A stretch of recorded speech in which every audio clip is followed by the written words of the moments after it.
미가서 6장 6절에서부터 8절까지입니다. 여러분 잘 쉬셨습니까? 오늘도 주님과 동행하는 믿음의 복된 날이 되어지기를 바랍니다. 어제는 우리 마태복음의 말씀을 통해서 교회 내 생활 원칙을 함께 나눴었습니다. 며칠 동안 우리 교회에 대한 말씀 함께 나누려고 하는데, 어제는 우리가 교회 내에서 어떤 우리 생활 원칙이 무엇이냐, 그래서 우리들이 작은 자들에 대한 배려가 있어야 된다. 뿐만 아니라 숫자를 뛰어넘어서 예수 그리스도의 임재가 있어야만 그게 진정한 교회다. 그리고 용서의 의무에 대한 원칙으로 우리가 진정으로 용서하는 우리 믿음의 삶들이 있을 때만이 이게 바로 진정한 교회고, 살아있는 교회고, 부활을 전하는 교회다. 이렇게 말씀을 드렸습니다.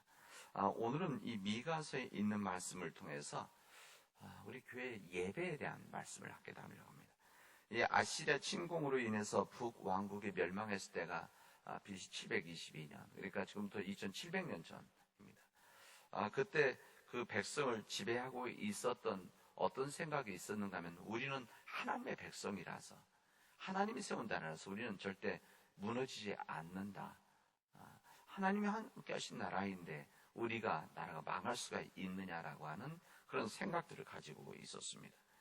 그런데 그런 정통적인 그들의 신앙의 삶과는 다른 그들의 삶의 모습이 오늘 미가서의 말씀을 보면 나오고 있습니다. 그 역사죠. 그래서 이것 때문에 이스라엘 백성들이 혼란에 빠졌습니다. 이런 혼란 속에서 백성들의 회개를 촉구하는 예언자들이 있었는데, 그 예언자들이 오늘 읽은 미가, 그 다음에 이사야 선지자들입니다. 특히 그들이 외쳤던 내용이 무엇인가 하면, 그들이 정통신앙, 다시 말하면 우리는 하나님의 나라이기 때문에 망하지 않는다라고 하는, 우리말로 하면 우리 교회인데 교회가 넘어지고 무너질 수가 있느냐, 이런 정통적인 그런 생각을 가지고 있었던 그들이 나라가 무너졌을 때, 그래서 야실 침공으로 인해서 완전 북왕국이 멸망되어졌을 때, 그리고 이제 하나 남쪽과 북쪽 합해진 이스라엘이 되어진 거죠. 이런 상황 속에서 이들이 가지고 있었던 잘못한 삶에 대한, 믿음에 대한 회개를 촉구하는 이 미가, 그다음에 이사야, 무엇을 이야기했냐면, 기존에 그들이 가지고 있는 생활 방식은 그대로 유지하면서 하나님의 징벌을 피해 보려고 하는 그들의 세상에, 그 당시에 통속적인 이 제사를 지키기만 하려고 하는 그들의 정통적인 신앙이죠. 어떻게 보면 삶에 대한, 이것은 가지고 삶은 전혀 바꾸지 않으면서 예배만 드리고 있는 그들에게 진정한 예배가 무엇인지를 그들에게 외쳤다라고 할 수가 있습니다. 당시 예루살렘에서는 이 탐욕스러운 사람들이 약한 사람들의 것을 빼앗는 일들이 너무나 많이 있었습니다. 권력자들의 횡포죠. 권력자들이 가지고 있는 힘을 가지고 가난한 사람들이 가지고 있는 것들을 마음대로 빼앗는 일들이 있었습니다. 타락한 지배자들은 이 공정한 이 공의, 이런 시정을 베풀기보다는 오히려 정의, 공의를 비웃고, 뿐만 아니라 이 공의를 짓밟는 일들이 있었습니다. 그리고 예배는 그냥 드리는 겁니다. 예배 드립니다. 그 당시 제사장들, 이 성직자들마저도 생계는 급급한 나머지 그런 불의를 당당히 말하지 않고 자기 것만 하는 거죠. 그런 바르지 못한 것에 대해서 하나님의 뜻대로 한다고 한다면 말을 해야 되는데, 또 이게 잘못했다고 이야기해야 되는데, 이것을 바꾸어야 된다고 말을 해야 되는데, 혹시 그런 이야기했다가 자기 자리를 빼앗길까 봐서 그런 이야기를 하지 못하고 지내는 그들 삶이었습니다. 이런 상황 속에서 사람들은, 제사장들은, 권력자들은, 많은 사람들은 주님의 제단에 나와서 송아지를 번제물로 드리고 올리브 기름을 그들은 제물로 드렸던 것입니다. 이에 대해서 미가는 참을 수 없는 심정으로 하나님께서 요구하시는 건 무엇인지, 진정 하나님 원하시는 건 무엇인지를 오늘 우리 미가서 6장 6절에서 8절에서 말씀을 하시고 있습니다. 오늘 읽은 말씀에 이제 그 세 가지를 하나님께서 요구하시는 것이 무엇이냐? 그건 제사를 너희 드리기만 아는데, 변함없이 제사를 드리고 있는데 하나님이 진정 원하시는 건 무엇이냐? 첫 번째는 오로지 공의를, 정의를 너희들이 지켜야 된다. 실천해야 된다. 이 두 번째는 인자를 사랑한다. 인자라는 것은 하나님의 변함없는 사랑입니다. 하나님의 그 사랑에 대한 이 부분을 이야기합니다. 그리고 세 번째는 겸손히 하나님과 함께 살아가는 일이다. 이게 바로 하나님께서 요구하시는 것이다. 지금 너희들은 이 여기 그 양으로 또 올리브 기름으로 주님의 제단에 와서 이 송아지로 뭐 이렇게 제사를 드리고 이것이 다라고 생각하는데, 이거 하나님, 이거 받고 기뻐하시는 것이 아니라 너희들이 진정 오직 공의를 실천하고 뿐만 아니라 인자를 사랑하고 겸손 하나님께 함께하는 것이다 라고 할 수가 있습니다. 이 구약에서 아모스 선지자는 이 정의에 대한 이런 말씀을 하고, 호세아 선지자는 사랑에 대한 이야기를 하고, 이사야 선지자는 겸손에 대한 이야기를 많이 이야기하는데, 이 미가 선지자는 이 세 부분을 함께 묶어서 이스라엘 백성들이 지금 요구하고 있는 겁니다. 여러분, 예배라고 하는 것은 우리가 하나님 앞에서 우리 자신들이 죄인됨을 우리가 확인하는 행위다, 이렇게 말할 수가 있습니다. 그게 바로 우리 예배의 기본 정신인 것이죠.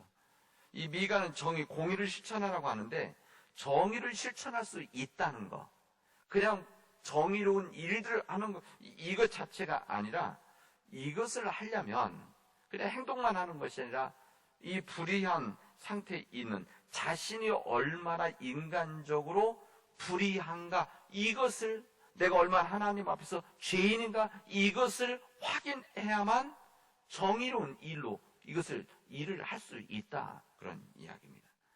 죄를 짓는다는 것은 우리의 원형이 파괴되어진 상태, 이 죄라고 하는 이 원어 자체도 이 관역에서 벗어나 있다라고 그렇게 말하지 않습니까? 하마르티아 뭐 이렇게 말하는데, 그러니까 이 원형에서 벗어난 상태, 원래의 삶의 모습에서 빗나가 있는 상태, 바로 하나님과의 바른 관계가 되어 있지 않는 이런 상태라는 것입니다.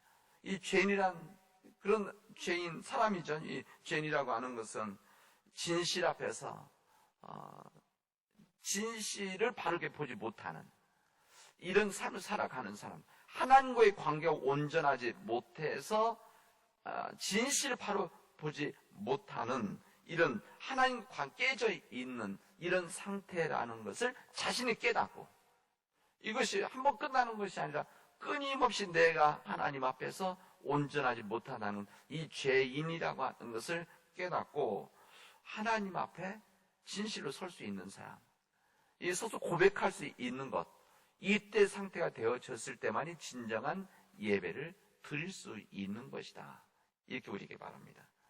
누구라도 죄에서 자유로운 사람은 없습니다. 완전한 사람이 없으니까.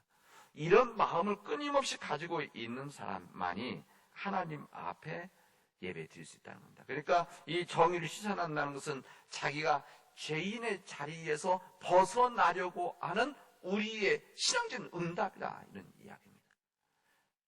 이게 정의는 그냥 이루어지는 것이 아닌 거죠. 무슨 착한 일을 하고 바른 소리 한 데서 이게 정의, 공의를 실천하는 것이 아니라 진정 내가 죄인인 것, 내가 하나님 앞에서 온전하지 못하다는 것을 깨닫고 이 하나님 앞에서 이 바르지 못한 이 삶에서 벗어나려고 하는 우리의 적극적인 이 노력, 그리고 이 깨어진 하나님과의 관계를 회복하려는 마음에서 하나님의 소리를 내 것으로 들으려고 하는 이런 적극적인 노력이 우리의 정의다, 이런 이야기입니다. 그럴 때만이 하나님 앞에 정의를 우리가 실천할 수 있는 것이다, 라는 이야기입니다. 여기 두 번째는 인자를 사랑해야 된다, 이렇게 말씀합니다.